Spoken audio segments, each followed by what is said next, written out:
Olá, meus amigos, olá, minhas amigas do Legislação Integrada. Aqui quem fala é o professor Bruno Valente. Nossa conversa de hoje é sobre o informativo de número 784 do STJ. Antes de começar, não deixe de se inscrever no nosso canal, seja no Spotify, Deezer, Apple Podcasts, Google Podcasts ou no YouTube, nem de ativar o sininho para ficar sabendo de todas as novidades. Se inscreve também no Instagram, @legislação_integrada, onde todo dia tem novidade. E o mais importante de todos os convites, acesse legislaçãointegrada.com.br e vem conhecer o Clube da Lei, o clube de membros que dá acesso a todos os materiais de lei seca e jurisprudência do Legislação Integrada e a mais de 100 planos de leitura.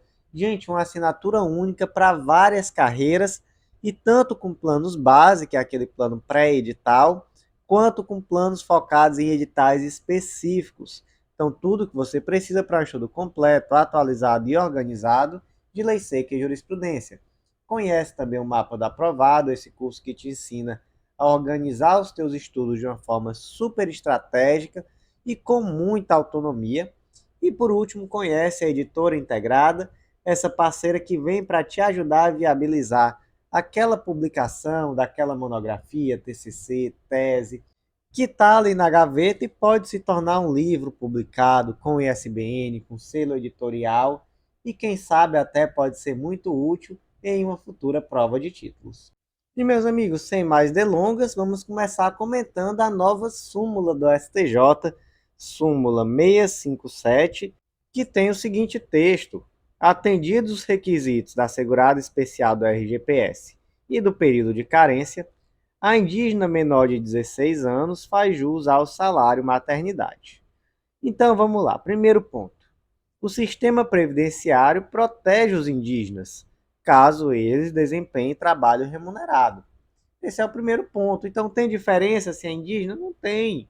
O indígena que desempenha um trabalho remunerado, ele tem proteção previdenciária normalmente, inclusive a Convenção 129 da OIT e o Estatuto do Índio trazem essa necessidade de proteção previdenciária ao indígena. Segundo ponto, gente, temos aqui um caso concreto, né, que deu origem a essa súmula, de que a segurada especial ela era indígena e ela era menor de 16 anos, então, em tese, ela não poderia ainda estar trabalhando. Ela até poderia participar de um programa de aprendizagem, mas não era o caso. Ela, de fato, era segurada especial, trabalhava, tinha menos de 16 anos. Engravidou. Essa adolescente terá direito de receber salário maternidade? Terá, gente, porque a norma protetiva que impede que o adolescente menor de 16 anos exerça um trabalho, ele tem finalidade protetiva, é uma norma protetiva, né? Então, o objetivo dela não é limitar direitos. Nesse caso concreto, de fato, a adolescente trabalhava, não podia trabalhar, mas trabalhava e era segurada especial. Então, ela não vai ter uma situação que vai vitimizar em virtude de uma norma protetiva. Portanto, ainda que fosse irregular o trabalho, ela não deveria trabalhar, ela era menor de 16 anos, mas isso não vai impedir o pagamento do salário maternidade. E muito menos vai impedir o fato dela ser indígena. Então, como é que ficou a súmula? Atendidos os requisitos de segurado especial do RGPS e do período de carência, a indígena menor de 16 anos faz jus ao salário maternidade. O próximo julgado de hoje é da primeira sessão do STJ. Foi inserido na Lei 8.112 de 90, Lei dos Agentes Públicos, destaque da seguinte forma: a falta de intimação do servidor público após a apresentação do relatório final pela comissão processante em processo administrativo disciplinar não configura ofensa às garantias do contraditório e da ampla defesa ante a ausência de previsão legal. Vamos lá, vamos entender. Primeiro ponto. Quais são as fases do processo administrativo disciplinar? Elas estão previstas no artigo 151 da Lei 8.112 de 90. Fase de instauração, fase de inquérito administrativo e fase de julgamento. E aí, vamos lá. A fase de instauração. Ela começa com a publicação do ato que constituía a comissão. Essa comissão, gente, ela vai ser composta por 3 servidores públicos estáveis e o presidente dessa comissão ele tem que ser de um cargo igual ou superior ao investigado. Essa portaria de instauração do processo administrativo disciplinar, ela dispensa a exposição detalhada dos fatos a serem apurados. O termo aqui, que é utilizado na súmula 641 do STJ, é prescinde. E aí, gente, prescinde é dispensa, tá? Muito cuidado. Essa é uma palavra muito utilizada em pegadinhas. Então, nesse momento, não é necessária essa exposição detalhada dos fatos que serão apurados, até porque esses detalhes eles só vão ser do conhecimento da administração a partir do momento em que inicie a instrução, né, que é exatamente a fase 2, a fase de inquérito administrativo, que ela é composta por instrução, defesa e relatório. E aí temos a comissão processante, temos a portaria de instauração do processo administrativo disciplinar, vamos para a segunda fase, a fase de inquérito administrativo. Nesta segunda fase, eu preciso destacar uma súmula que é fundamental, súmula vinculante 5. A falta de defesa técnica por advogado no processo administrativo disciplinar não ofende a Constituição, então não é necessário que haja uma defesa técnica, mas o servidor ele tem direito à ampla defesa, inclusive ele tem direito, caso ele queira, a nomear advogado. E aí passa a instrução, defesa e ao final vem o tal do relatório. O relatório ele tem que ser conclusivo, ele vai de acordo com tudo aquilo que foi produzido, todas as provas produzidas, ele vai motivar uma recomendação, que pode ser uma recomendação de absolvição ou de condenação. E caso seja de condenação, ele vai ter que sugerir a punição aplicável. Então, tem que ser um relatório conclusivo e vai concluir ou por absolver ou por condenar. E em concluindo por condenar, tem que sugerir a pena a ser aplicável. Após a publicação do relatório, gente, aí é que nós chegamos no julgado. É necessário que a defesa do investigado seja intimada do seu teor, oportunizando, inclusive, que ela impugne, que ela traga novos argumentos? Não, não é necessário. Por quê? Porque a defesa ela já ocorreu durante a fase de inquérito administrativo. A fase de inquérito administrativo, a instrução, defesa e relatório. Apresentou o relatório, acabou a fase de inquérito administrativo. Daí para frente é fase de julgamento. Como ficou aqui o destaque então do julgado? A falta de intimação do servidor público após a apresentação do relatório final pela comissão processante em processo administrativo disciplinar não configura ofensa às garantias do contraditório e da ampla defesa ante a ausência de previsão legal. Próximo julgado do dia da segunda sessão do STJ foi inserido no Código de Defesa do Consumidor, destaque da seguinte forma: com o ajuizamento pelo consumidor da ação perante o Poder Judiciário, presume-se a discordância dele em submeter-se ao juízo arbitral, sendo nula a cláusula de contrato de consumo que determina a utilização compulsória da arbitragem. Amigos, artigo 51, inciso 7º do Código de Defesa do Consumidor. São nulas de pleno direito, entre outras, as cláusulas contratuais relativas ao fornecimento de produtos e serviços que determinem a utilização compulsória de arbitragem. Foi com base nesse dispositivo que a terceira turma do STJ, lá em 2019, quando julgou o RESP número 1.785.783 de Goiás, determinou que, com a promulgação da lei de arbitragem, passaram a conviver em harmonia 3 regramentos de diferentes graus de especialidade. A regra geral, que obriga a observância da arbitragem quando pactuada pelas partes. 2. A regra específica, aplicável a contratos de adesão, que restringe a eficácia da cláusula compromissória. E 3. A regra ainda mais específica, incidente sobre contratos sujeitos ao Código de Defesa do Consumidor, sejam elas de adesão ou não, impondo a nulidade de cláusula que determine a utilização compulsória de arbitragem, ainda que satisfeitos os requisitos da Lei 9307 de 96, a Lei de Arbitragem. Portanto, no caso aqui do direito do consumidor, como nós vimos aqui nesse RESP, é a regra ainda mais específica, ainda mais protetiva. Então, se houver a cláusula que determine utilização compulsória de arbitragem, essa cláusula é nula de pleno direito. E aí você pergunta, então sempre que tiver cláusula arbitral em situação consumerista, vai se tratar de uma cláusula nula?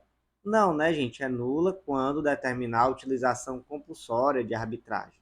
Mas aí você imagina, então, que tem um contrato, nesse contrato tem uma cláusula compromissória, ela está em negrito, tudo certinho, ela foi assinada à parte, essa cláusula compromissória, tudo certinho.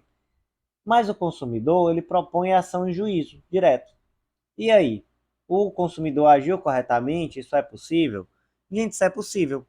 Porque o simples fato do consumidor propor a ação perante o judiciário já aponta de uma forma clara que ele está se recusando a se submeter ao juiz arbitral.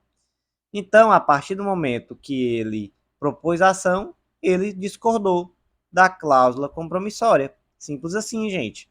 Não seria viável, não seria protetiva a norma que exigisse que o consumidor precisasse primeiro ir ao juiz arbitral com um objetivo, por exemplo, de pedir a declaração da nulidade da cláusula para depois propor a ação no judiciário. Não, de forma alguma. Isso seria totalmente contraproducente, isso seria totalmente antiprotetivo.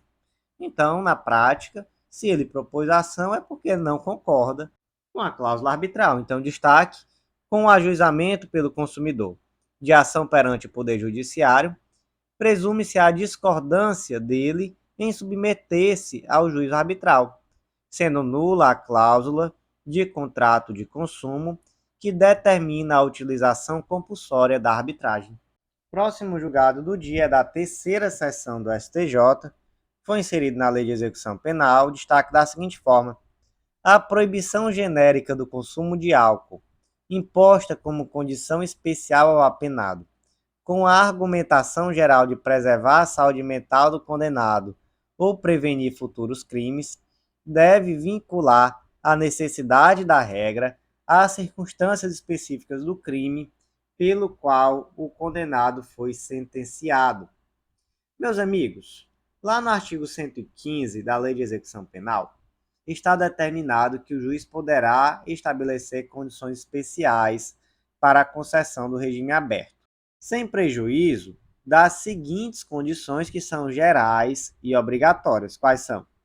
Permanecer no local que for designado durante o repouso e os dias de folga, sair para o trabalho e retornar nos horários fixados, não se ausentar da cidade onde reside sem autorização judicial e comparecer a juízo para informar e justificar suas atividades quando for determinado. Então, essas condições são gerais e obrigatórias para todos aqueles que forem para o regime aberto. Só que aí o juiz também pode fixar condições especiais. Essas condições, elas têm que ter alguma relação com o crime, alguma relação com a prevenção da reiteração criminosa. E aí tem que ser justificado, né? Obviamente, é especial, tem que ser algo justificado, foge daquilo que é geral. Nesse caso concreto, o juiz simplesmente proibiu que o apenado tomasse aquela cervejinha. Olha, se você for pego tomando uma cervejinha gelada, nem que você esteja em casa, tá calor, tá 45 graus na sombra, você tá em casa. Se a polícia passar e lhe ver tomando uma escolzinha gelada, você esteja preso. Veja só que situação, né, gente? Tem sentido? Gente, abstratamente não tem o mínimo sentido, né? Não tem o mínimo sentido. Até porque, se queira ou não, você concorde com isso ou não, o consumo de álcool no Brasil não é proibido. Agora, se o juiz justificar, então, por exemplo, imagina que um indivíduo ele foi condenado por uma agressão no seio doméstico, que seja, E todo mundo, todas as testemunhas, ele mesmo, a esposa, todo mundo relatou que ele, quando bebe, fica agressivo. Relatou também que ele não consegue beber pouco, ele é alcoólatra. Então, nesse caso, se ele beber a primeira cerveja, ele vai beber, beber, beber sem parar. E aí vai estar submetido, né, suscetível, melhor dizendo, a uma reiteração criminosa. Em um caso assim, gente, até vai lá, o juiz até pode sim justificar concretamente e dizer você não vai poder ingerir bebida alcoólica enquanto estiver cumprindo pena em regime aberto. E, gente, vamos lá, né? Num caso desse, até em um caso desse eu acho complicado, sabe? Porque quando se vê um indivíduo que ele realmente é alcoólatra, é uma condição. E aí talvez fosse melhor que o juiz determinasse, por exemplo, a participação em um grupo de apoio, ou então um tratamento de saúde com a finalidade de combater, né, de superar essa situação de alcoolismo. Então, simplesmente proibir de beber, mesmo nessa condição, eu penso que não faz sentido. Então, fica a reflexão. Mas o fato é que, pelo destaque do julgado, aquilo que nós conseguimos extrair é que, se houver uma fundamentação concreta, até é possível essa limitação. Mas fica a reflexão se um dia chegar a vocês, como juízes e etc., ou como operadores do direito, alguma situação dessa, evitem uma proibição desse tipo. É melhor que vocês determinem um tratamento, porque a proibição, fatalmente, em algum momento, se a pessoa é doente, se a pessoa é alcoólatra, ela em algum momento vai voltar ao encarceramento por conta disso, porque é uma condição clínica, é uma condição de saúde. Mais do que está vedado, né, de uma forma, enfim, com toda a razão, é a vedação genérica ao consumo de álcool, sem nenhuma justificativa concreta para tanto. Então, como é que ficou aqui o destaque do julgado? A proibição genérica de consumo de álcool imposta como condição especial ao apenado, com o argumento geral de preservar a saúde mental do condenado ou prevenir futuros crimes, deve vincular a necessidade da regra às circunstâncias específicas do crime pelo qual o condenado foi sentenciado.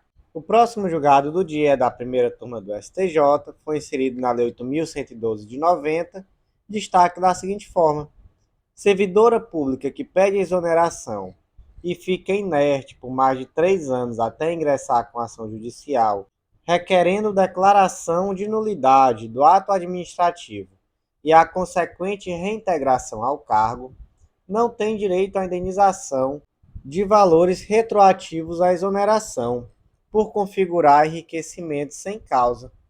Então, meus amigos, o caso concreto aqui é o seguinte: foi verificada a nulidade da exoneração de uma determinada servidora pública.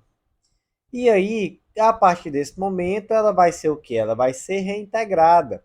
A reintegração está lá no artigo 28 da Lei 8.112. Reintegração é a reinvestidura do servidor estável no cargo anteriormente ocupado ou no cargo resultante de sua transformação, quando invalidada a sua demissão por decisão administrativa ou judicial. Olha só o finalzinho aqui, ó, com ressarcimento de todas as vantagens.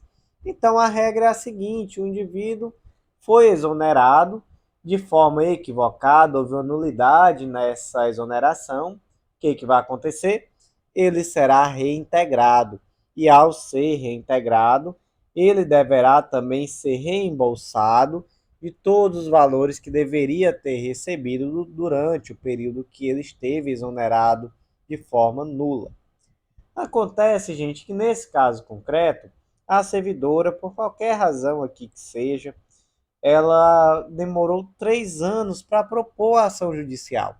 E aí o que o STJ entendeu? Entendeu que ela teria sim direito a ser reintegrada, mas não ao período retroativo referente a esse tempo aí de 3 anos que ela permaneceu inerte. Por quê? Porque isso geraria um enriquecimento sem causa da servidora. Então, se entendeu que, em virtude dessa inércia, ela não seria beneficiada com o pagamento retroativo das vantagens referentes a esse período. Então, como é que ficou aqui o destaque?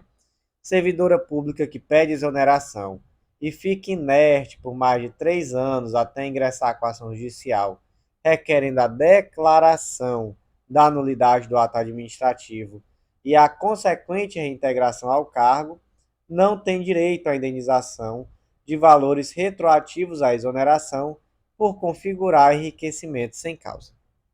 Próximo julgado do dia diz respeito ao Decreto-Lei 58 de 37 e o destaque ficou da seguinte forma: o registro do loteamento implica perda da posse e do domínio do espaço livre com transferência irreversível para o poder público. E aqui, gente, na verdade, se trata de um debate sobre a interpretação do artigo 3º do Decreto-Lei 58 de 37. O artigo 3º diz que a inscrição torna inalienáveis, por qualquer título, as vias de comunicação e os espaços livres constantes do memorial e da planta. E aí, esse dispositivo ele tem pelo menos duas interpretações possíveis. Quais são? A primeira interpretação é a de que a expressão torna inalienável não implica em uma transferência dessa área, né, dessa área tida aqui como comum, que é o que? As vias de comunicação e os espaços livres desse loteamento, então é a rua, é aquele espaçozinho de área comum que ficou. Então a primeira interpretação é que isso de torna-se inalienável não implica uma doação desse espaço ao poder público. A segunda interpretação é a de que há uma doação verdadeira. Então, esses espaços, ou seja, aquelas ruas, né, aquelas vias de comunicação e as áreas livres, elas são doadas ao poder público. E aí, o que prevalece? Prevalece essa segunda interpretação. Então, de fato, há uma doação. Então, olha só como é que fica o destaque. O registro do loteamento implica perda da posse e do domínio do espaço livre, com transferência irreversível para o poder público. Próximo julgado do dia é da segunda turma do STJ e é um julgado que diz respeito ao Código de Processo Civil de 1973 e por isso eu vou me limitar a ler o destaque.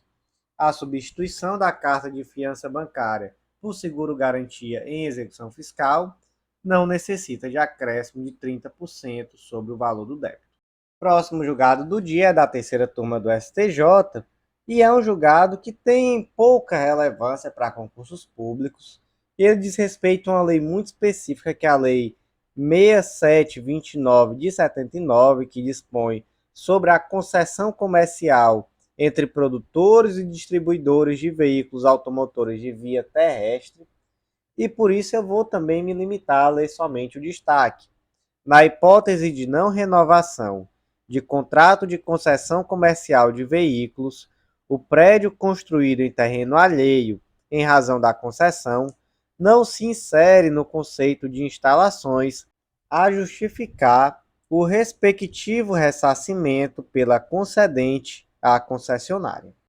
Próximo julgado do dia foi inserido na Lei 9279 de 96, Lei da Propriedade Industrial, e o destaque ficou da seguinte forma: a proteção da marca, seja ela de alto renome ou não, busca evitar a confusão ou a associação de uma marca registrada a uma outra, sendo imprescindível que, para que exista a violação ao direito marcário, haja confusão no público consumidor ou associação errônea em prejuízo do seu titular. Gente, então vamos lá. Primeira coisa, a proteção ao direito de marca, ela via de regra é aplicável dentro daquele segmento de mercado em que a marca atua.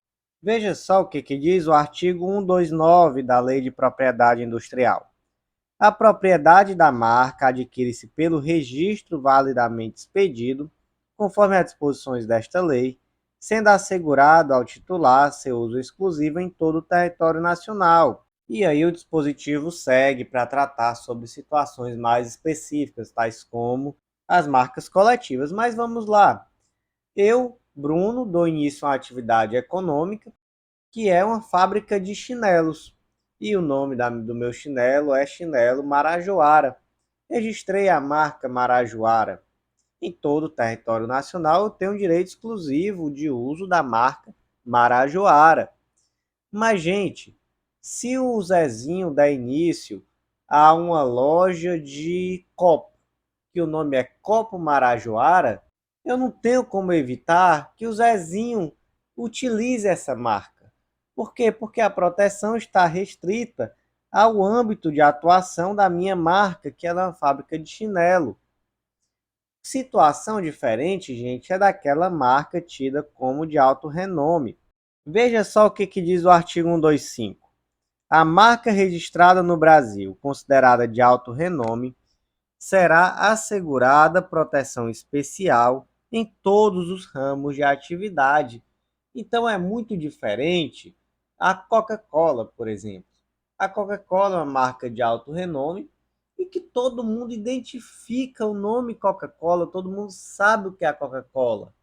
Então, se eu dou início a uma fábrica de chinelo chamado Chinelo Coca-Cola, eu claramente estou tentando me utilizar da fama da fábrica de refrigerantes com o objetivo de impulsionar o meu comércio de chinelos. Então, isso já não é possível. Uma coisa sou eu que estou abrindo aqui, dando início a uma fábrica de chinelo que ainda não tem um nome consolidado, que ninguém conhece. Outra coisa é a Coca-Cola, entendeu? Então, a Coca-Cola, enquanto marca de alto renome, tem proteção em todos os ramos de atividade. E aí, o caso concreto, ele trata da tal da revista Vogue, que é uma revista americana muito famosa, que hoje é uma marca de alto renome. No início desse processo, ainda não tinha o registro no Brasil como marca de alto renome, mas no decorrer do processo passou a ter. E o problema foi que um determinado empreendimento imobiliário utilizou-se desse nome, Condomínio Vogue. E aí a revista Vogue tentou impugnar esse tipo de utilização desse nome. Foi possível? Não, não foi possível, mas professor, Vogue é uma marca de alto renome, ela tem proteção em todos os ramos de atividade. Certo, gente? Mas alguém imagina que vai haver algum nível de confusão entre a revista Vogue e um condomínio, um empreendimento imobiliário? Existe algum risco de confusão? Não existe. Não existe nenhum risco de confusão.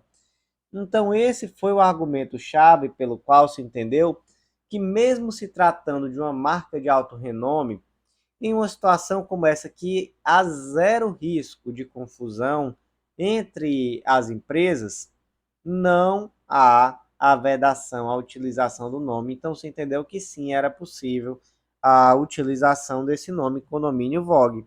Então, como é que ficou aqui o destaque?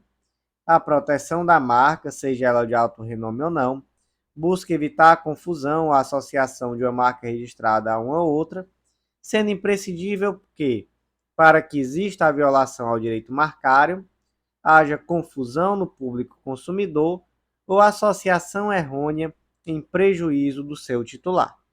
Próximo julgado do dia da quarta turma da STJ foi inserido no Código de Defesa do Consumidor destaque da seguinte forma: não se pode responsabilizar instituição financeira em caso de transações realizadas mediante a apresentação de cartão físico com chip e a senha pessoal do correntista, sem indícios de fraude.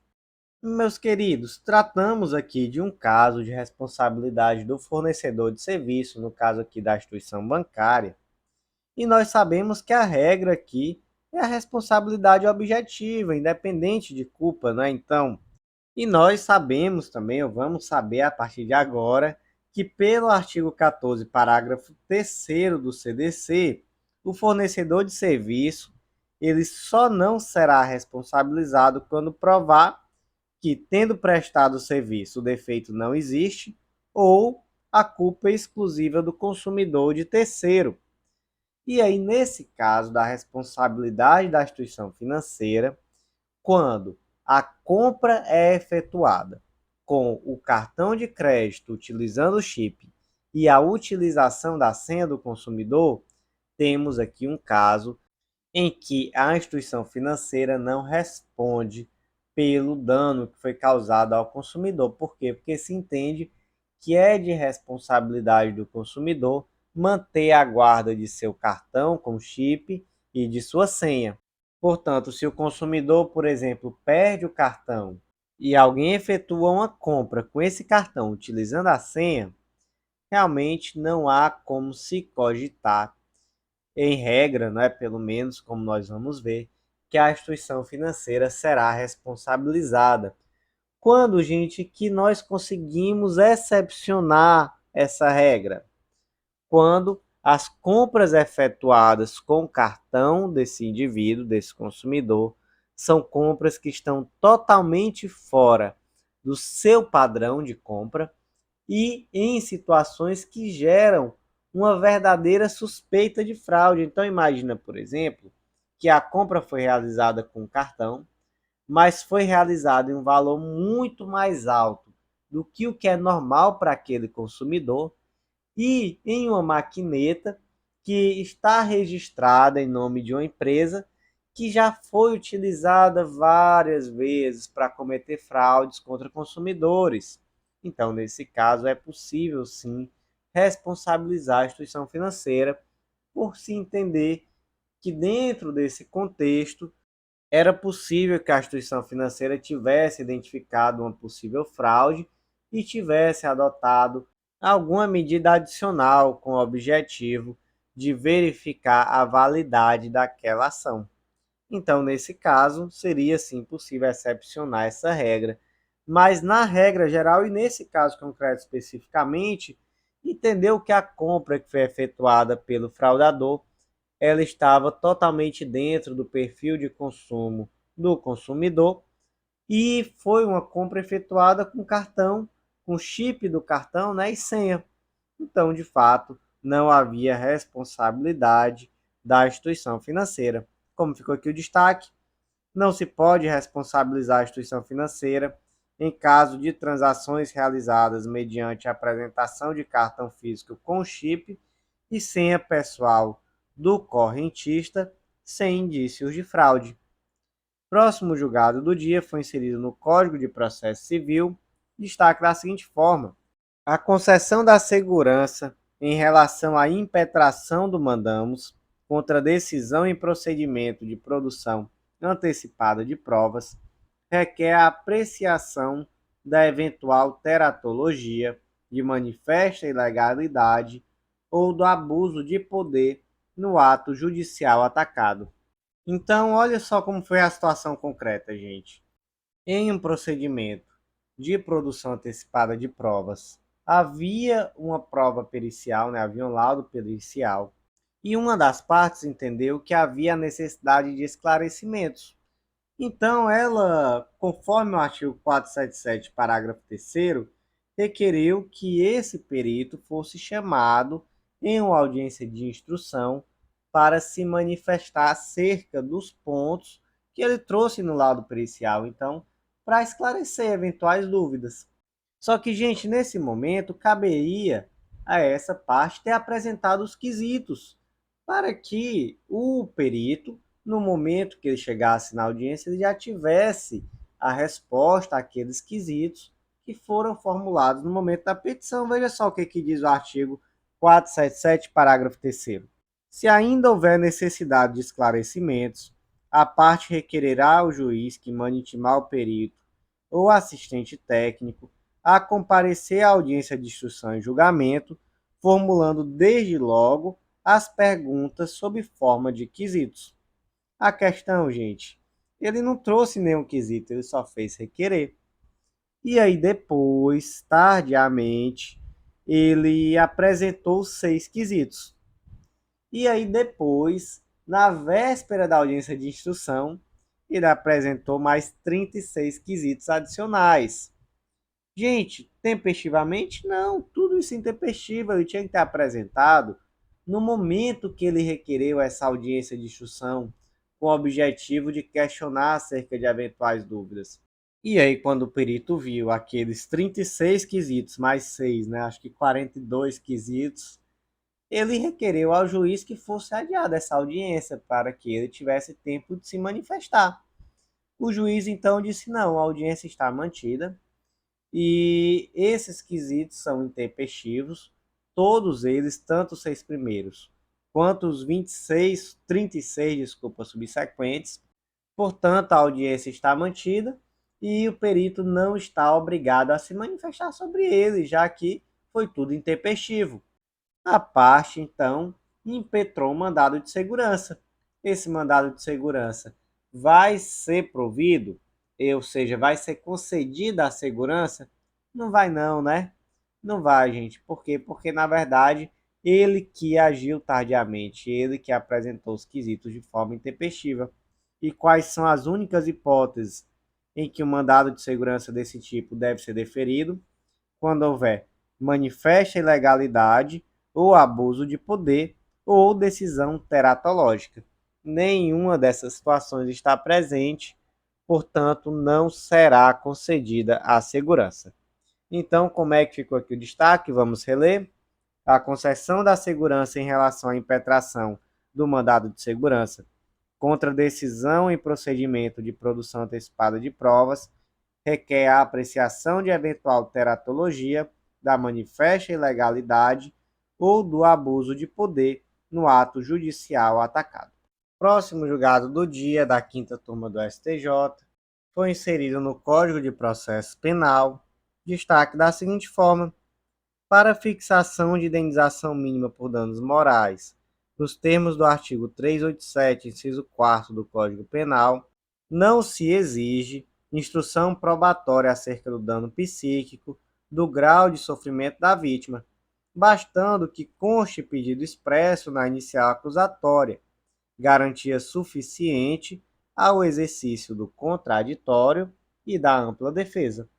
Amigos, o artigo 387, inciso 4 do Código de Processo Penal determina que o juiz, ao proferir a sentença condenatória, ele fixará valor mínimo para reparação dos danos causados pela infração, considerando os prejuízos sofridos pelo ofendido.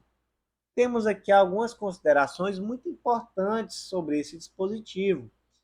Primeiro, não se deixe enganar por esse fixará, porque veja só, ele fixará se houver requerimento.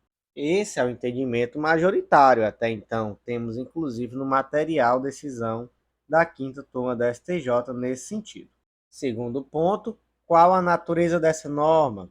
É norma de natureza material ou processual? Norma de natureza híbrida, material e processual. Decisão também do STJ, que saiu informativo, não, desculpa, do STF, do plenário do STF, que saiu informativo de número 772. Terceiro ponto, é possível condenação por danos morais, ou é esse valor mínimo indenizatório diz respeito somente a danos materiais? É possível por danos morais, inclusive por danos morais coletivos.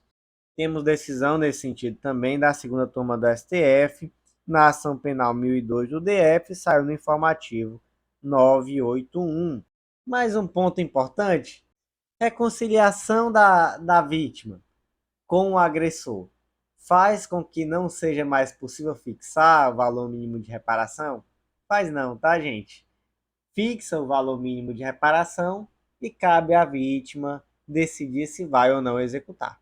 Mas vamos voltar para esse ponto anterior, né, sobre danos morais, porque é sobre isso, na verdade, o julgado. Há uma fixação no valor mínimo.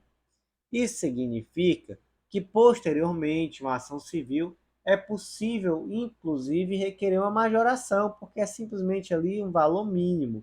Isso, inclusive, é algo que pode ser questionado. Será que essa foi a melhor opção? Será que não era melhor já resolver isso tudo de uma vez? Porque ao trazer tão somente um valor mínimo, você traz uma possível revitimização, com a necessidade da propositura ainda de outra ação posteriormente. Mas o fato é que é um valor mínimo, é possível dano moral e dano material, tudo certo. Mas aqui temos uma especificidade. Em relação ao dano material, só é possível essa fixação do valor mínimo indenizatório a título de dano material se houver prova no sentido do dano material. Então, é necessário que se demonstre em que medida houve esse dano material. Por outro lado, quando falamos de dano moral, já podemos partir de uma presunção. Então, em muitos casos, é possível presumir a existência de um dano moral que decorre da mera conduta. Então, mesmo que não haja prova efetiva do dano moral, é possível essa fixação. E aí temos, inclusive, uma tese repetitiva, o tema 983, que trata sobre violência doméstica contra a mulher. Veja só, a mulher foi agredida no âmbito doméstico. Faz sentido você dizer que dessa agressão já se pode presumir um dano moral? Eu acho que faz, né, gente? Faz todo sentido. E, meus amigos, nesse caso concreto, especificamente aqui nesse informativo, o que o STJ decidiu foi que não é necessária a instrução probatória para demonstrar a extensão do dano psíquico para a fixação desse valor mínimo indenizatório. Por quê, gente? Porque o Brasil, como nós vimos, ele não utiliza o sistema da acumulação de instâncias. Já trouxemos uma crítica que sugere uma revitimização, porque é necessário posteriormente uma ação civil para que se apure melhor o valor desse dano, verificar se esse dano é maior do que o valor mínimo que foi fixado. Então, como no caso concreto, no âmbito aqui da vara criminal só se vai fixar um valor mínimo indenizatório, não é necessário que haja uma prova efetiva da extensão do dano psíquico. Basta, então, para que se fixe esse valor mínimo indenizatório decorrente do crime, que haja um pedido expresso na petição inicial. Lembrando que aqui tratamos do valor mínimo indenizatório a título de dano moral. Então, como é que ficou aqui o destaque desse julgado?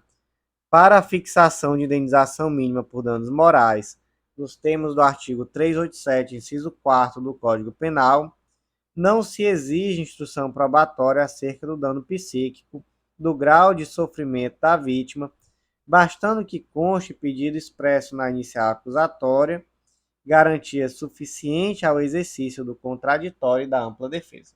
O próximo julgado do dia da sexta turma do STJ foi inserido no Código de Processo Penal destaque da seguinte forma: ainda que os elementos de prova produzidos unilateralmente pelo Ministério Público e pela autoridade policial, juntados após a sentença de pronúncia, sejam nulos, não existe nulidade a ser reconhecida na pronúncia quando a fundamentação não utilizou essas provas. Caso concreto, gente, houve sentença de pronúncia. Neste momento, a parte pronunciada manifestou o interesse de apresentar recurso em sentido estrito e só depois disso a acusação apresentou determinados laudos que não estavam nos autos, né, até então. Pergunta: se trata-se de uma prova válida? Não, trata-se de uma prova nula. Por quê? Porque não houve a chancela judicial dessa prova, não houve o contraditório acerca dessa prova. Então, de fato, é uma prova nula. Mas, gente, essa nulidade torna a sentença de pronúncia nula? Claro que não, né? Até porque a sentença de pronúncia foi anterior. Houve uma nulidade após a sentença de pronúncia. Então, o correto aqui é simplesmente desentranhar a prova nula e não anular a sentença de pronúncia, já que a sentença de pronúncia, até por uma questão lógica, não se utilizou dessa prova nula.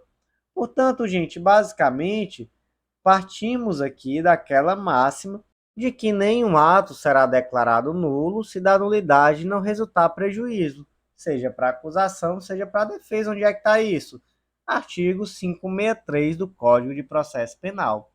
Então, gente, como é que ficou aqui o destaque do julgado? Ainda que os elementos de prova produzidos unilateralmente pelo Ministério Público e pela autoridade policial, juntados após a sentença de pronúncia, sejam nulos, não existe nulidade a ser reconhecida na pronúncia quando sua fundamentação não utilizou essas provas.